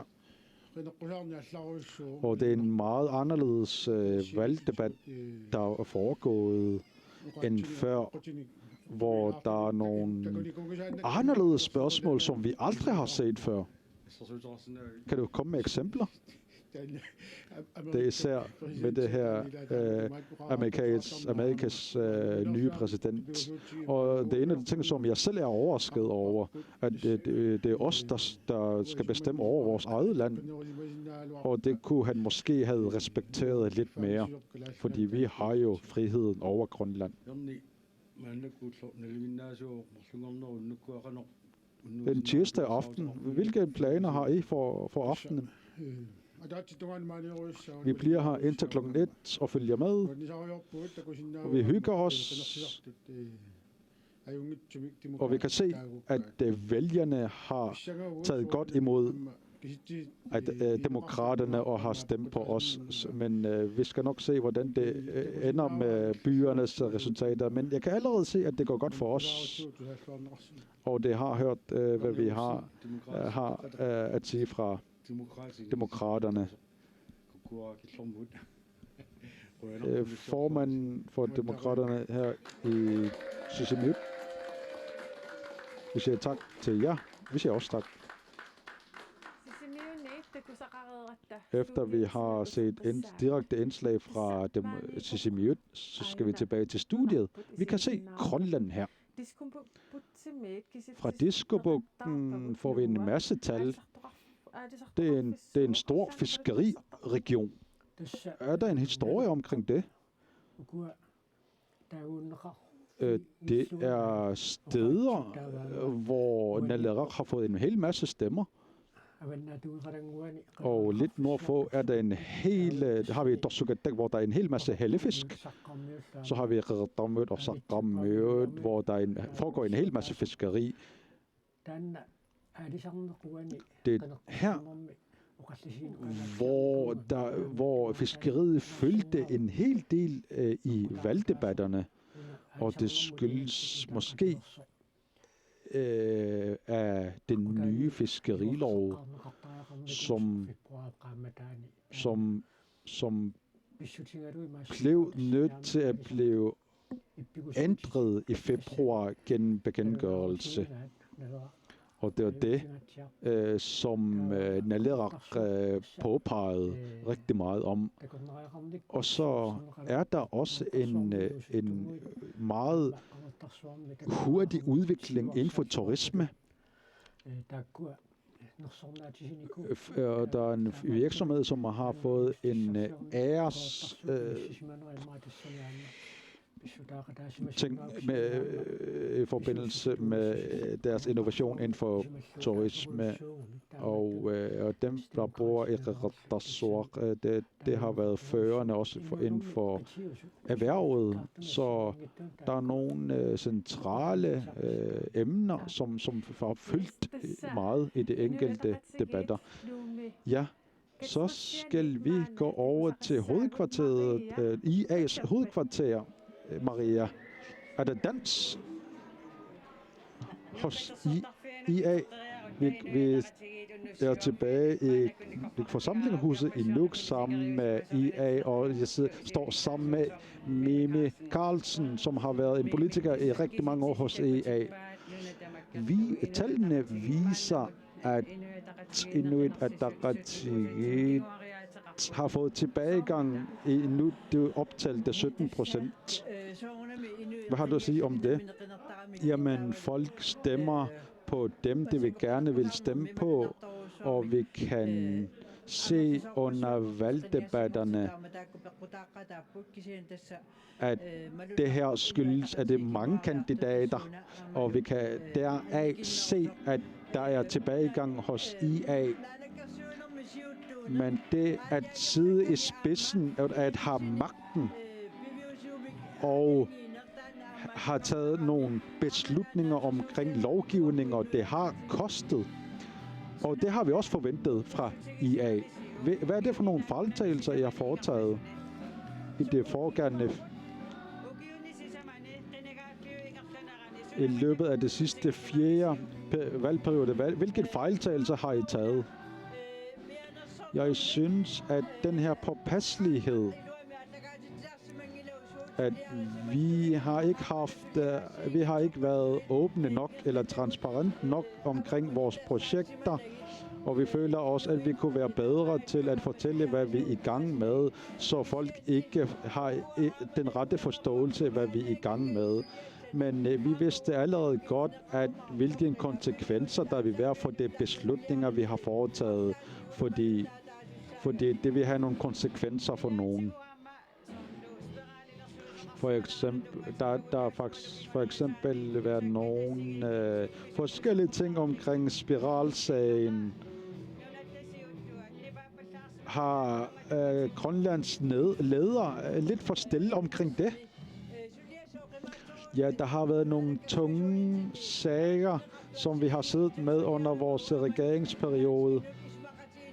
Og det er noget, som vi har taget op i forhandlinger med Danmark, for netop for at vise, at vi gerne vil beskytte grønlændere. Og det er for at beskytte grønlænderne. Men sagen er ikke afsluttet endnu. Og vi har en undersøgelse, som står klar i løbet af året, hvis den ikke bliver flyttet over til næste år. Men sådan en ting har vi ikke engang vurderet endnu. Sådanne forskellige ting gør, at samfundet finder ud af nogle store følelsesmæssige, der vækker følelser. Nogle forskellige ting, som samfundet har fået at vide. Hvilke forhåbninger har I forhold til resultatet i løbet af aftenen? Det seneste tal er ikke så overraskende for os, hvor der er nogle andre partier, for at få rigtig mange stemmer. Men vi håber selvfølgelig også, og vi forventer, at vi får nogle store fremgang i de enkelte steder. Vi er forhåbningsfulde, at vi vil få fremgang i de større byer. Tusind tak for i aften, lige måde. Vi siger tak fra forsamlingshuset, og så går vi tilbage til studiet. Tak til Guichi, Noah, Inatsisartut-medlemmerne, altså der er 31, der sidder i Inatsisartut. Så vidt jeg husker. Måske kan du huske det bedre. Ja, fordelingen. Altså, hvordan det hele kommer til at fordele sig, det er meget spændende lige nu. I 2021, da der var valg, altså, så var der 11 fra IA, og det næststørste, det var Siumut, som fik 10 pladser. Og efterfølgende var det Naleraq, som havde 4 pladser, og så Demokraterne havde 3, og Atassut havde 2 pladser. Den fordeling, om hvordan det kommer til at ændre sig, det ved jeg ikke rigtigt. Vi kan se, at Naleraq er i kæmpe fremgang, og den er gået fra 4 pladser. Så ved man ikke rigtig, hvor meget det er gået frem indtil nu, men det er meget spændende. Og så også Siumut og Inuit Ataqatigiit, som vi kan se, så er det gået ret meget i nedgang. Og der bliver det spændende, hvor mange pladser de så har mistet i Inatsisartut, når de tal engang nu er klar. Men vi har nogle tal, som er klar nu, og det vil Tora fremlægge. Ja, det er tallene for Bamiyut, som vi nu har fået ind, og dem viser vi nu her. Og de er, at demokraterne har oplevet fremgang på 21%. Siumut er gået i nedgang med 25,9%. Nadaraq er gået frem med 14,8%. Inuit Ataqatigiit er gået ned med 12,7%. Atassut har oplevet fremgang med 4,6%. Og Rullaq har også fået nogle få stemmer. Kan I danne nogle meninger om de her tal? Gubik? Ja, det spændende, som bliver endnu mere spændende, efter min mening, det er demokraterne og Nadaraq. Om de virkelig får et flertal, og om de også kan indgå i et koalitionssamarbejde, det er jeg lidt i tvivl om. Men så kan jeg også se, at Siumut oplever en hel del nedgang på 25-26%, og IA har også gået ned med cirka 13%. Så vi så jo lige før Mimi Karlsen, som blev bedt om at forklare, hvorfor de går i tilbagegang. Jeg mener ikke, der er tale om, at de har ført deres politik forkert an. Men det, som vi har snakket om her til aften, det er, at vi har de her store love, som er meget vigtige for samfundet, som de har truffet en hel del beslutninger om under deres formandskab. Det kan være, at det er derfor, at de er i den situation nu. Jens Serra? Ja, i forhold til de her tal, så kan vi se, at det er spændende. Den her tilbagegang, altså hvem er det, der kommer mest i tilbagegang? Og der skal vi huske på, at Kim Kielsen, han kommer fra Bamiyut, og han plejer at få mange gode stemmer tidligere. Jeg ved ikke, om det er det, at det er fordi, at det er ham, der har indført den her fiskerilov. Og hvis vi kigger på de personlige stemmer, så er det Jens Frederik Nielsen fra Demokraterne, som har fået flest stemmer. Og så er der Siumuts Dorte Marie Mogensen Fontein, som har fået 80 stemmer.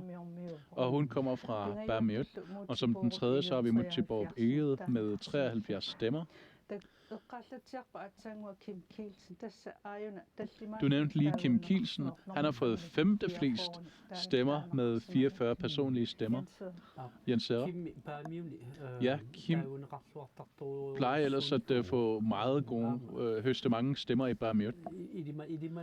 Og det er ret sandsynligt, at det er fiskeriloven, som ligger til grund for den her store nedgang.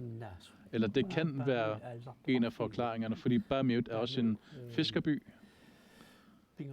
Og fiskeriet er meget vigtigt, også i Bamiyut og de tilhørende bygder. Så jeg tror sagtens, det kunne have noget med det at gøre. Jens Frederik, der kan man også se, at han igen har høstet mange stemmer. Men det er ikke overraskende, fordi Jens Frederik, som jeg sagde tidligere, han har ført en meget rydelig valgkamp, som har gået meget op i folks vilkår, så det er ikke overraskende. Og Dorte Marie, så vidt jeg husker, så er hun også god til at hente stemmer, også når hun har stillet op for kommunerne, eller til kommunevalg.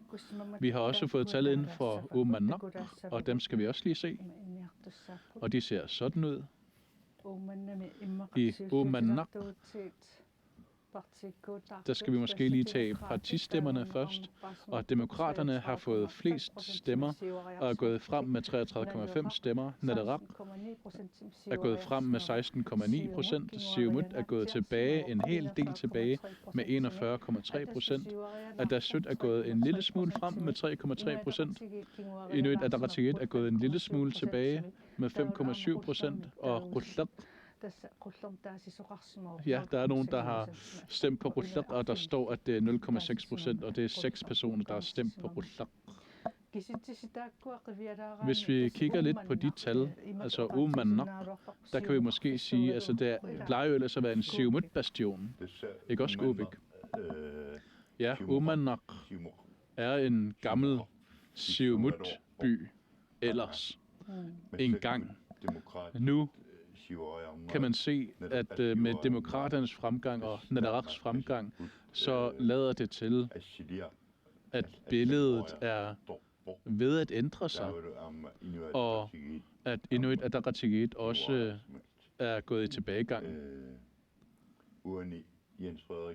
Og her kan man se, at Jens Frederik Nielsen har hentet en hel masse stemmer. Han har fået nærmest 3 gange, eller nærmest 200 flere stemmer, end den, der har fået næstflest personlige stemmer. Og så er der Siggiu Fleischer med 61 stemmer. Man kan måske også lægge mærke til, at der er flere folk fra Uummannaq, som er med på den her liste. Ja, det kan man sagtens lægge mærke til. Det er folk fra Uummannaq og Qaasuq, de er med her. Men som jeg også har lagt mærke til her i aften, så mangler jeg at se blandt dem, der bliver stemt ind. Der mangler jeg at se Erik Jensen. Han er ikke særlig synlig blandt de personlige stemmer. I hvert fald ikke blandt top 10. Hvordan tror du, det kan være? Altså, hvorfor det kan være? Det er meget svært at sige. Det er almindeligvis ellers sådan, at partiformændene er ret prominente og får lidt flere personlige stemmer end andre. Men under tidligere valg, så har vi også allerede set, at Kim Kielsen også får flere stemmer end Erik Jensen. Erik som person, han er ellers meget åben, og han er ellers meget accepterende. Det kan måske også være, at det ikke er en styrke, men måske kan have været en svaghed. Ja, eller at det måske er blevet en svaghed. Altså det, at han er meget accepterende. Ja, når jeg nævner det, så er det fordi, at Erik Jensen og Kim Kielsen, de har altid sådan været lidt i konkurrence med hinanden, og det har ikke altid været enige med hinanden. Men i de her sidste tal, der kan vi se, at det er Kim Kielsen, der har været meget mere prominent blandt de her tal. Det ser ud, som om han har fået mange flere stemmer end sin formand. Ja, formandens mening omkring selvstændighed har også været ret omskiftelig. Altså, hvor det kan være svært at vide, altså, hvad manden egentlig mener. Han har også inviteret Trump, og så har han ikke inviteret ham.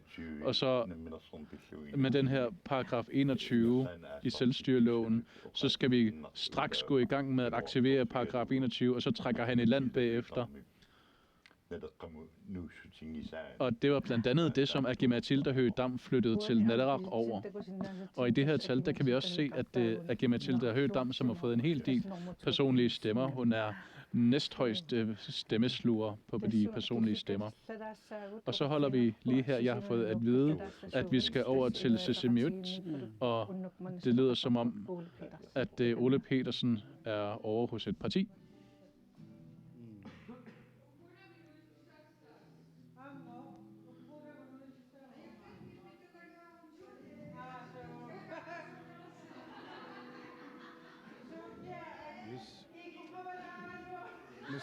Ja, og nu er vi så gået videre i Sisimiut. Nu er vi i forsamlingshuset i Sisimiut, og her er Inuit Ataqatigiit, hvor de er sammen, og jeg står sammen med lokalformanden i Sisimiut, Juliane Enoksen. I har fulgt med her til aften. Hvordan går det? Det går rigtig godt. Vi er stadig fælles. Altså, tallene har været... Vi kan godt se, at tallene er lidt lave, men vi står stadig sammen. Ja, jeg har også lagt mærke til, at der er flere, der synger og så videre. Ja, det er Fali og Aqallu, som har sunget en masse sange. Vi har det rigtig godt. Og sådan skal det også være.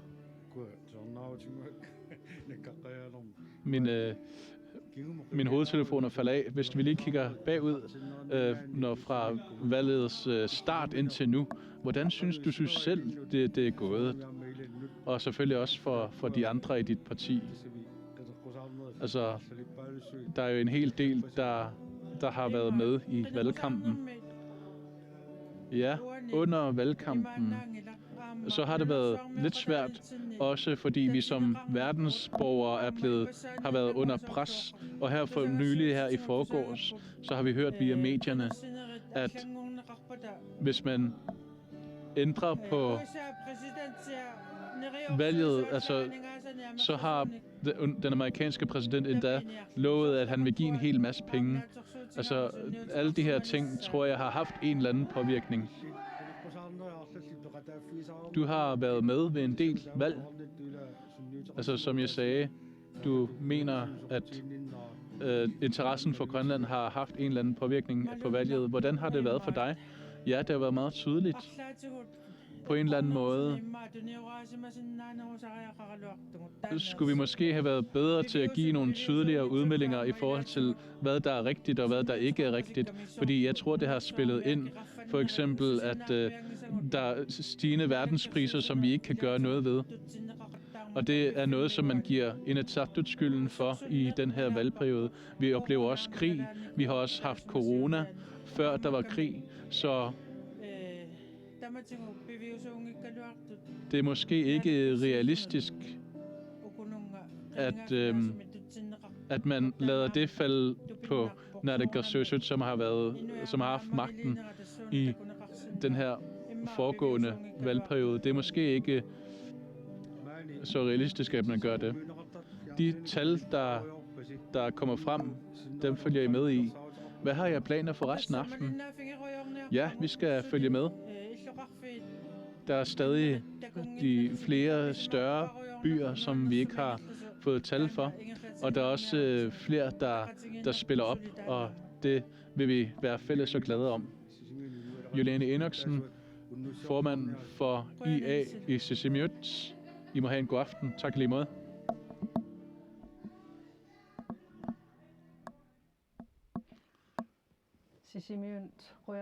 Vi siger tak til Sisimiut, og så har vi fået nogle tal for Ittoqqortoormiut, og dem skal vi nu kigge på. Jeg skal lige se. Ittoqqortoormiut, den skal jeg trykke på, den er lige her. Og fordelt på partier, så er det sådan, at Naleraq er i fremgang med 10,3%. Siumut er gået en lille smule frem med 3,6%. Inuit Ataqatigiit er gået en hel del tilbage, hvis man kan sige det, med 25%. Demokraterne er gået frem med 9,2%. Atassut er også gået frem med 2,3%. Og Qutlaq har ikke fået nogen stemmer. Det er også interessant at vise, så jeg vil gerne vise de personlige stemmer. Og den første, der har fået flest stemmer, det er Mette Arke Hammiken, som har fået 93 stemmer, og hun kommer også fra Ittoqqortoormiut. Og så er der siumutteren Lars Poulsen, som har fået næstflest stemmer, og tredje flest, det er demokraternes Jens Frederik Nielsen. Og når vi så har set de her tal, hvad har I så at sige? Jeg skal lige nævne, at stemmeprocenten har været på 77%. Det vil sige, det er 77% af de stemmeberettigede, der har været nede og stemme. Gubik. Ja, det er ellers få mennesker, men det her billede, det viser det samme billede igen. For eksempel, at Naleraq er gået en del frem. Og så er det kun Inuit Ataqatigiit, der har oplevet en tilbagegang med hele 25%. Resten har oplevet fremgang, hvis man ikke lige skal tænke på Qutlaq, som ikke hentede nogen stemmer. Jens Erup, ja, Mette Arke, som har fået flest stemmer. Hun kommer jo fra Ittoqqortoormiut. Og hun har nu også været i Inatsisartut på vegne af, eller repræsenterende Naleraq i den nu afsluttede valgperiode. Og det har man nok lagt mærke til i Ittoqqortoormiut. Ja, og Lars har også fået stemmer fra et dokument, som jeg sagde tidligere. Så har Lars forsvaret en hel masse ting, som har at gøre med Østgrønland, og det har folk helt sikkert lagt mærke til. Lars, han er ikke en, der sidder på laurbærrene, eller ikke en, der har siddet på laurbærrene i sidste valgperiode. Han har stillet en masse forslag, og så derudover, så har han været ret fremmelig i medierne, i mediebilledet. Og så får jeg at vide, at vi nu også får tal fra Upernavik. Dem skal vi lige se. Vi kan se fra tal Upernavik, når vi viser tal fra byer, så betyder det, at bygderne er inkluderet. Vi kan se, at Nalerak har fået fremgang med 22,5%, Siumut tilbagegang med 21,1%, Demokraterne fremgang med 10,4%, IA tilbagegang med 7,6%, Adasut tilbagegang med en enkelt procent. Rutlak har fået en stemme. Og lad os lige få vist personlige stemmer. Jens Nabador, som kommer fra Upernavik, har fået flest stemmer på 194 stemmer. Og det næste er Aki-Matilda Høgdam på 169 stemmer, og som det tredje Jens Frederik Nielsen på 129 stemmer. Hvis vi kigger på navnene her, så er der flere, der kommer fra Upernavik. Vi kan jo sige, at Upernavik har været en stor Siumut-by, men nu er det en åbenbart Nalerak-by, der fører nu. Ja, det er rigtigt. Inden det, så har det også været en Upernavik har været en Adasut-by, hvor Jens Emanuelsen flyttede over til Siumut, så har byen fulgt med. Og under valgdebattene, så har Jens Nabador været fremtrædende i Nordgrønland. Og under Inatsisartut-møderne, så sammen med Pele, ret fremtrædende under Inatsisartut-møderne og helt til natten og afholder en hel masse Facebook-live-møder. Og Jens Nabador har også været et barn i Upernavik, så han kender folket, og folk kender ham fra Upernavik. Og Agi har også boet i Upernavik. Og Agi har også været fremtrædende i sit arbejde i Folketinget. Jeg kan se, at Jens Frederik får fremgang nærmest alle steder. Det er for mig meget interessant, og det kunne godt være en af de førende i landet. Jeg har bemærket, at det kun, eller der er 62% stemmeprocent, og så har Inuit Ataqatigiit kun én kandidat i top 10-listen, og det er Adam Christensen. Jeg kan se, at der er flere folk fra Upernavik, som er valgt her, har fået stemmer. Jeg kan se, at en Andikasik fra Gudlorsor har fået en hel del stemmer, og en der har været fra i Adasut. Vi har også fået tal fra Nanortalik, og det skal vi lige kigge på. Og det ser således ud. Vi kigger lige på partierne, fordeling af partierne. Det er en stor fremgang hos demokraterne med 28%. Siumut tilbagegang på 16%. IA tilbagegang 21,2%. Nalerak har fået fremgang med 7,2%. Adasut har også fået fremgang på 0,4%. Og Rutlak har også fået 13 stemmer ind. Og en af de interessante navne, som står her, og det er Anders Olsen, som kommer fra Nanortalik. Og dernæst så har vi Muttiborg Briget, IA's formand med hele 63 stemmer. Og en fra Demokraterne, Minik Serrano Frederiksen, som kommer fra Nanortalik med 51 stemmer. Hvad viser tallene, Jens Eder? Anders Olsen har under sin tid i kommunen og Inatsisartut arbejdet inden for forholdene og transport i Sydgrønland. Minik og Anders har været meget spændende omkring hvilke resultater og omkring hvem vil vinde. Jeg ved godt, at Minik er selvstændig og har en masse ting i gang erhvervsmæssigt og giver en del tilbage til Nanortalik. Så jeg havde været spændt på, at der vil være en stor kamp mellem Anders og Minik, men jeg kan se, at Anders Olsen har fået en hel del stemmerne for sig. Og fordi Anders Olsen har råbt op omkring forholdene inden for transport og passagerområdet i Sydgrønland.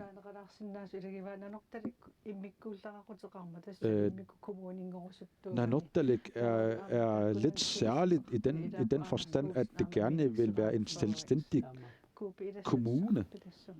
Har du noget tilføjelse omkring det, Kubik? En af det jeg har bemærket, at det er et ret lavt stemmeprocent på 54. Så der er ikke mange af de stemmeberettigede, der har været nede og stemme. Og så bliver den lige ændret over til 58%.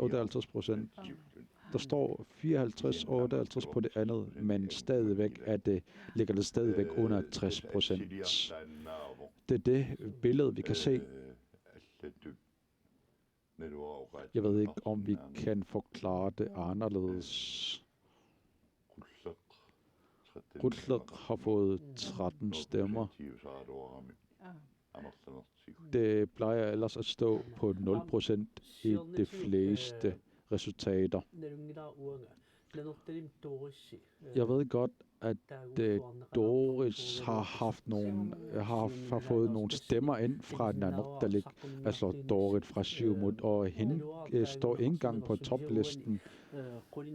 Jeg ved ikke, om hun har fået personlige stemmer, men hun står i hvert fald ikke i top 10.